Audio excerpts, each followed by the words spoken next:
Hoje é dia 27 de dezembro, nós estamos com um pé já em 2026, mas ainda há tempo de terminar algumas leituras e não poderia estar mais contente porque estou lendo Gogol. E assim, gente, descobri em 2025 mais um autor para entrar nos meus top 5, que era um top 5, mas agora 6. Depois de ler aqui 4 contos dele, né, Capote, O Nariz, Diário de um Louco, e agora eu terminei Noite de Natal. Gostei muito desse conto. É uma mistura de folclore ucraniano com a aparição de diabo e um personagem que passa a perna no diabo e bruxa e tudo que tem direito, e sempre com aquele toque irônico e sarcástico do Gogol, né?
Oi gente, e sim, como vocês puderam ver no thumbnail, aqui estamos no terceiro vlog tentando terminar a leitura deste livro. Se você também já viu os outros vlogs, você sabe mais ou menos o que eu achei aqui do início da leitura. No último vlog eu parei na página 20 e agora eu estou na 228, então eu avancei aí 208 páginas e posso compartilhar algumas coisas a mais com vocês aqui já.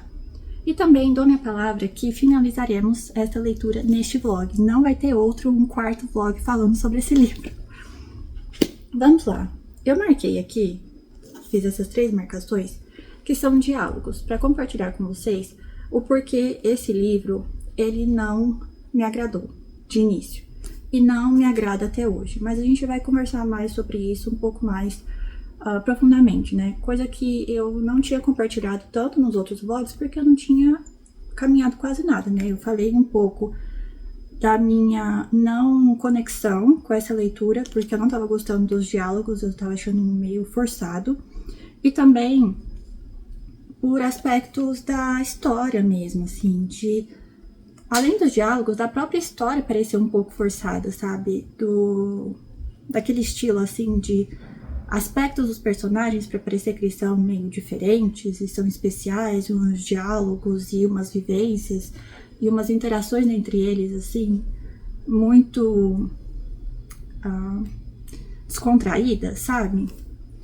Mas vamos lá, eu vou primeiro compartilhar esses 3 diálogos aqui que eu separei para falar para vocês, para quem não leu esse livro, perceber um pouco como que é a construção, e aí eu vou falar mais sobre isso, a minha percepção aqui, totalmente pessoal, né, sobre essa história e também sobre essas conversas, esses diálogos. Então, o primeiro deles é assim. Sua mulher vai ficar preocupada com você, digo. Ele suspira. Você está certa, ele afirma. Quando está certa, você está certa. Ele gira em torno do parquímetro sem tirar os olhos de mim. Você é uma pessoa tão bacana, Eleonor. Você também é uma pessoa bacana, Frank. Digo por cima do ombro enquanto sinalizo para um táxi vazio. Frank balança a cabeça sonolento. Não, eu não sou, lamenta ele. Eu sou um cara mau. O táxi encosta e eu abro a porta para ele. Mal, cara mau, ele repete enquanto vai se sentar no banco de trás. Eu me inclino para falar com ele antes de fechar a porta. Você não é um cara mau, Frank, digo. Você só está bêbado. É a mesma coisa, rebate ele, desabando no assento. Ele está rindo quando eu fecho a porta, mas parece que ele não está achando graça nenhuma. Esse aqui é um diálogo entre essa Eleanor e o Frank. Como vocês podem ver, o nome desse livro é Cleópatra e Frankenstein. Cleo é uma das personagens principais e Frank é o segundo, né? Eles formam um casal aqui com 28 anos de diferença, né, de idade. Então, ela tem 24 anos e ele já tá pra lá dos seus 40. E, bom, vocês perceberam que esse diálogo não é com a Cleo, né? É com essa Eleanor. Ou seja, o Frank, ele tem um duplo interesse amoroso. Ele fica aí apaixonado por duas mulheres. A Cleo, que é essa artista, que ele coloca o apelido dela de Cleópatra, e essa Cleo coloca o apelido dele de Frankenstein, né? Porque o nome dele é Frank. Só que ele tá conversando com essa Eleanor, que é uma funcionária, né, de uma empresa que ele tem de publicidade. Então, ele é aquele cara de 40 e tantos anos, quase 50, que é publicitário, e ele ganha aqui, num determinado momento, uma conta, né, de uma empresa que ele queria muito, e ele vai dar entrevista pro jornalista, e aí ele fala que ele é um lobo, que a empresa dele, eles não são cachorros, eles são lobos, né, eles não são cachorros raivosos, acho que ele fala. Eles são os lobos, aí ele começa a uivar no meio do bar, daí ele vai de encontro a essa Eleanor, e ele fica pensando como que ele gosta dela e da Claire, então ele gosta de duas mulheres, né, mais novas, enfim. E aí ele tem esse diálogo com essa Eleanor. E assim, com a Cleo, ele já tá casado, porque eles conhecem, 6 meses depois eles se casam, e é isso. Outro diálogo, né? Vou compartilhar aqui. Estou de pé junto à mesa de lanches, tomando água e comendo biscoitos recheados de figo para ficar sóbria, quando Cleo se aproxima de mim. Eu olho em volta, nada do Frank. Eu simplesmente amo seu cabelo, diz ela. Ah, eu digo, escondendo as migalhas da frente do meu vestido. Obrigada, o seu também é bonito. O meu é todo liso e sem graça, diz Cleo. O seu é muito mais interessante. Eu conheço essa dança. Não é possível, falo decidida. Eu sempre quis ter cabelos lisos e longos. O seu é exatamente o que eu queria. E eu sempre quis cachos, Cleo ri de leve. Se ao menos pudéssemos trocar. Se pudéssemos, eu digo. Nos olhamos. Essas duas palavras tão cheias de falta pairam no ar entre nós.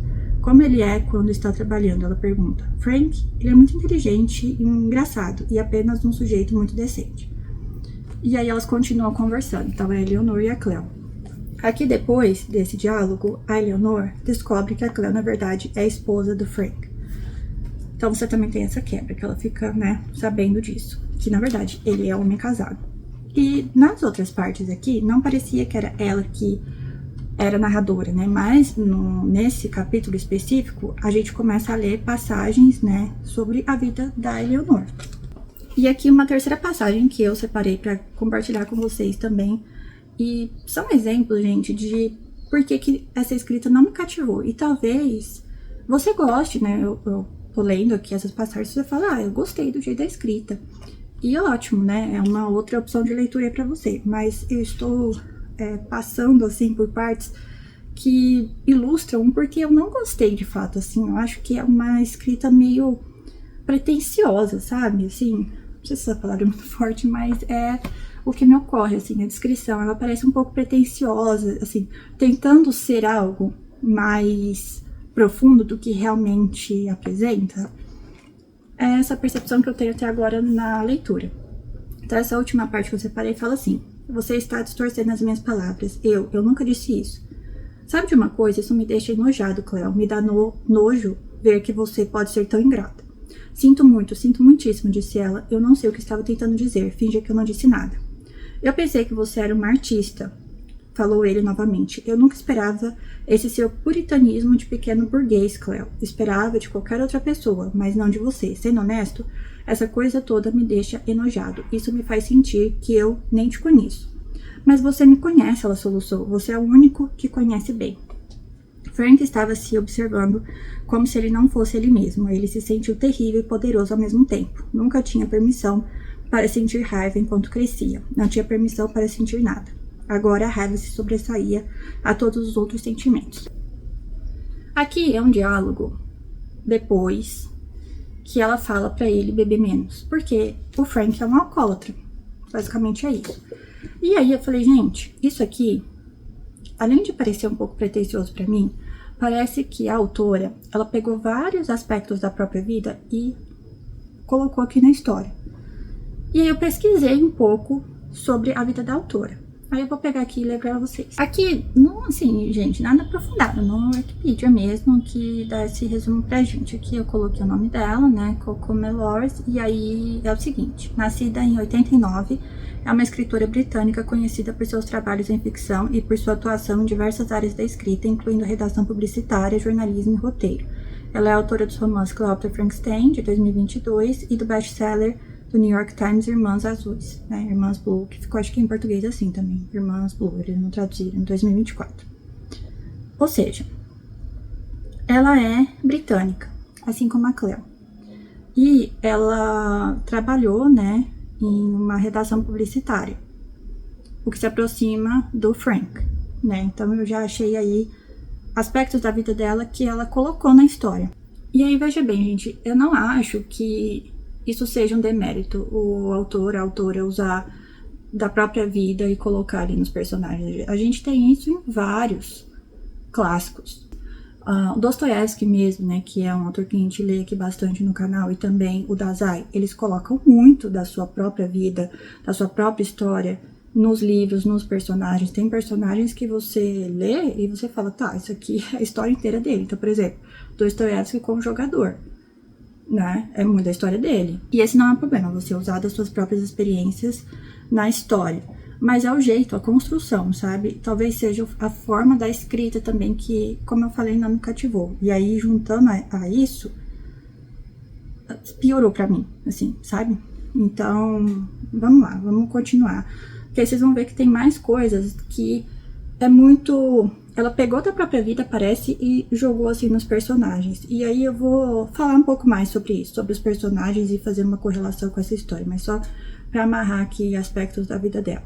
Então, ela, né, nasceu em Londres, mudou para Nova York, assim como a Cleo.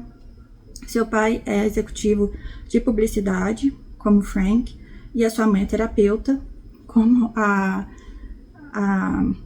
como fala, gente? A madrasta da Cleo é terapeuta. E ela é a caçula de 4 irmãos.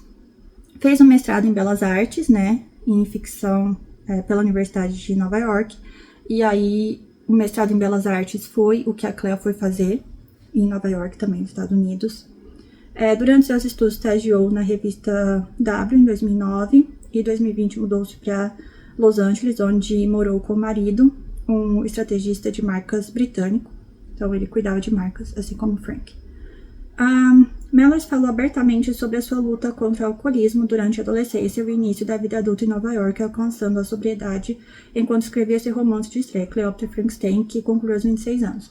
Ou seja, a autora, segundo aqui, né, esse resumo da vida dela, ela admitiu, né, falou abertamente sobre a sua luta contra o alcoolismo. E o Frank, aqui na história, ele é alcoólatra.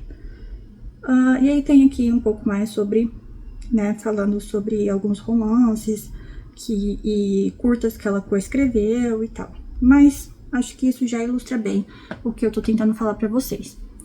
Sobre a construção dos personagens.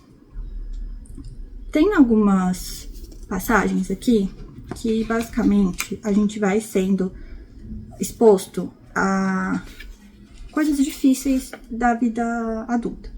E logo aqui no começo, né, a gente tem um disclaimer, que é do que pode ter de conteúdo sensível, né? Então, este livro contém cenas de uso de drogas, assédio, transfobia e tentativas de suicídio que podem desencadear gatilhos. Como eu comentei no outro vlog, eu tinha um pouco de receio de como a autora ela ia colocar todos esses assuntos dentro da história, que são assuntos complexos, que precisa de certa maturidade e responsabilidade, né, para serem colocados nas histórias, que são assuntos super válidos para estarem dentro, né, de livros, para fazer a gente pensar e ter esse choque de realidade mesmo. Mas eu tava preocupada com isso. A questão da transfobia. A gente tem aqui um casal, né, que eles se agridem. E aí, depois dessa agressão, um deles faz um xingamento super transfóbico com o seu até então parceiro. E só. E fica por ali. Então, eles têm uma briga, ele é agredido, a pessoa xinga ele, né, de um xingamento transfóbico. Essa pessoa, ela vai ter uma relação totalmente despretensiosa em uma casa que vários homens vão e se relacionam, eles não necessariamente se conhecem. E essa pessoa vai embora, né, a que se relacionou ali, e a do casal fica meio que a pessoa fica abandonada. Então, você tem essa construção aí de sequência de acontecimentos. E é isso, assim, desse aspecto. Aí, até a página 228, a gente não tem mais contato com isso. Então, assim, o xingamento foi a parte, né, da construção desse crime, né? Então, assim, teve uma agressão, mas aí ficou por isso mesmo. Achei que ficou meio jogado, sabe? Talvez a autora, ela retome aqui, né? Nessa parte aqui, ó, metade, né? Pro final. Talvez isso retome de alguma forma, alguma reflexão, alguma forma mais aprofundada. Mas, até a página 228, não veio. Então, agora a gente tá sabendo mais sobre a questão do Frank ser apaixonado por duas mulheres e ele ser um alcoólatra. E ele ficar jogando na cara da Cleo, que sustenta ela, que banca ela. E ele achava que ela era uma artista e ela nem tá pintando mais. Ela tá meio que jogada, já olhando pra depressão. Porque também a gente tem conhecimento que a mãe da Cleo cometeu suicídio e ela precisa conviver com essa sombra, né? Com esse trauma. É isso, gente. Então, assim, por isso que eu falo, acho que os diálogos, eles me entregam também uma outra parte da história que, sim, tem assuntos bem maduros, digamos assim, né? Esses acontecimentos de relacionamento e tal, mas eu acho que não entrega a profundidade que esses assuntos demandam, sabe? Então, pelo menos até agora foi isso que eu achei, né? Minha humilde opinião aqui, bem pessoal mesmo. Se você gosta desse livro, não se sinta ofendido, tá, gente? E eu vou continuar a leitura, né? E volto aqui ao final para compartilhar com vocês as minhas impressões finais aí da história. E um pouco de planejamento, gente, aproveita. Esse planner aqui eu comprei quando eu fui a trabalho, né? Precisei fazer uma viagem para Singapura. E tinha uma loja da Muji lá. Muji é uma marca japonesa, mas tinha lá. E eu vou usar como agenda esse ano. Achei que é muito prático, então aqui no começo tem os meses, né, onde você consegue colocar que você já tem de data, para não esquecer. E aqui você tem separado assim, ó, meio que por turno, você tem dois quadrantes aqui. Então poderia ser a parte da manhã, de tarde ou à noite aqui, ou manhã aqui e à tarde à noite aqui. E você consegue se organizar bem. E aqui você tem um espacinho também, se você quiser colocar algumas observações ou prioridades, você também coloca. Achei muito bom, muito minimalista, simples e super funcional. Então, só compartilhando aí como que eu vou me organizar esse ano de 2026 com vocês. Eu também pretendo fazer um vídeo aqui, um vídeo reciclado, né, de como que serão os meus estudos para esse ano. Vou continuar estudando mandarim e japonês, então eu pretendo também compartilhar com vocês, fazer um vídeo aí novo, né? Eu fiz um vídeo sobre estudos e organização de estudos aí ano passado, pretendo fazer outro e vou colocar aqui no canal, porque para quem tem interesse sobre esse tema também, já aproveita e já vê, né? Minha organização de leituras e estudos. Eu vou colocar tudo nesse vídeo e quando estiver pronto, eu limpo aqui também no box de descrição.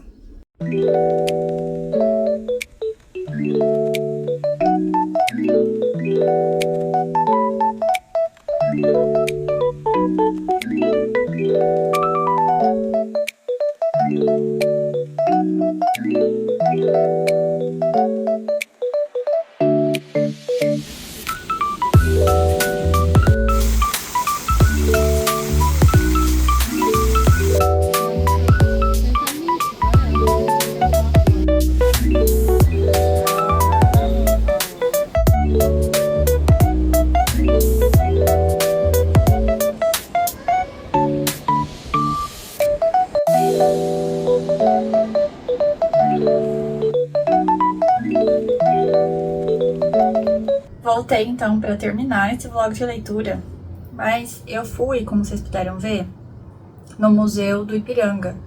E aí tinha uma livraria lá, como vocês viram também.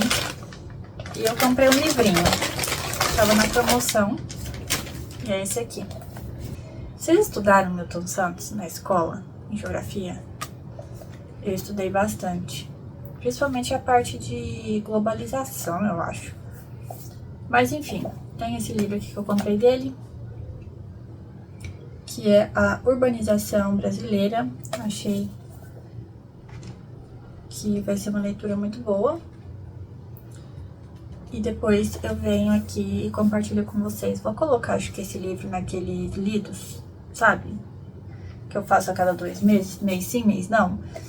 Lidos nos meses tais e leitura de andamento. E aí eu trago e converso um pouquinho sobre ele para quem tiver interesse.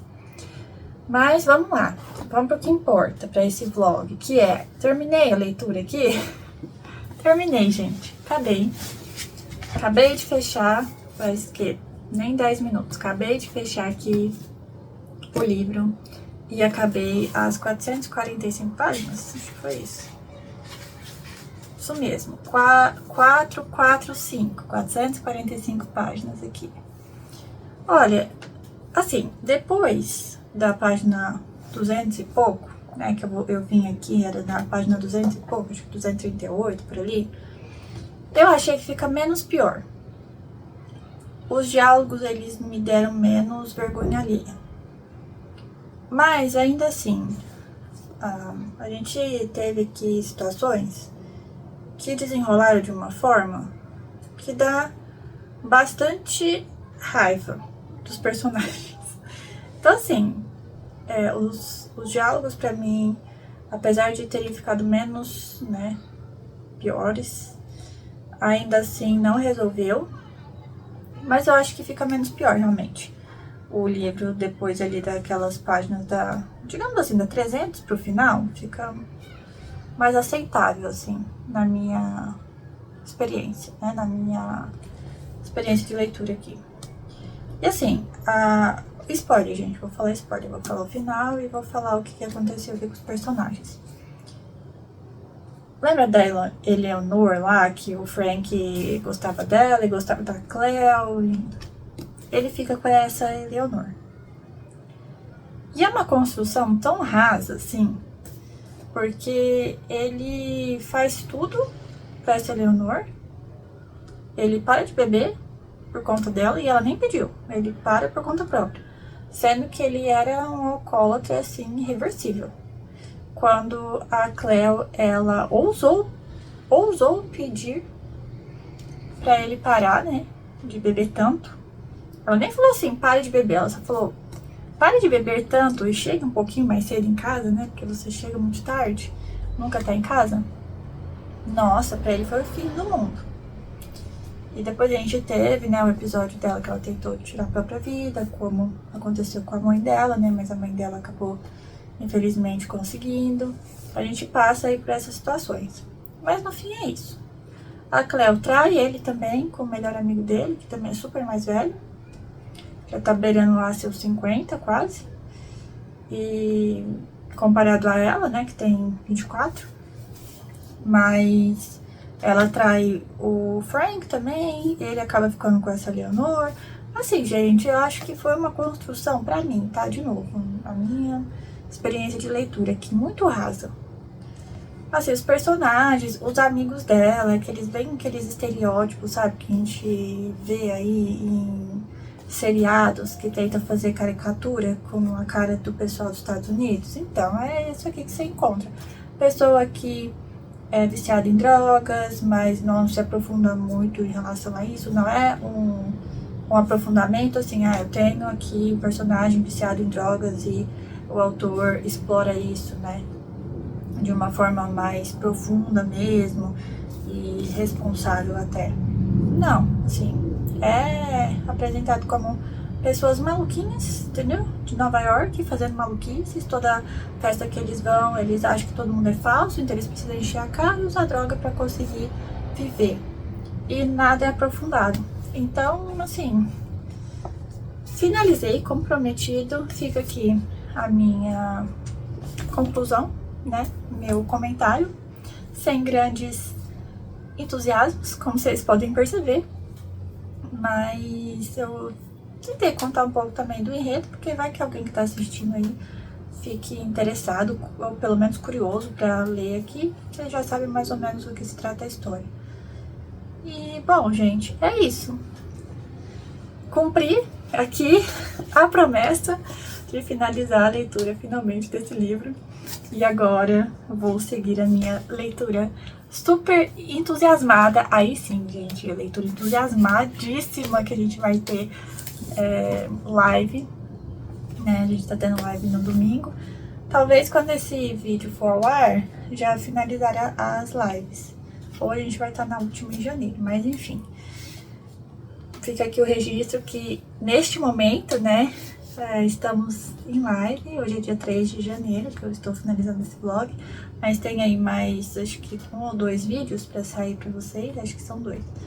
E antes desse vlog, então fica aqui só o registro que as lives estão acontecendo. E se você perdeu, tá gravado. Eu fiz uma playlist, projeto de leitura Moby Dick, e tá tudo lá. As lives gravadas, tudo bonitinho. E estou gostando bastante, Moby Dick, bastante mesmo. Então, muito obrigada, gente, por acompanhar aqui. Primeiro esse vlog, segundo a saga da leitura desse livro, Cleópatra e Frankenstein. E a gente se vê em breve no próximo vídeo.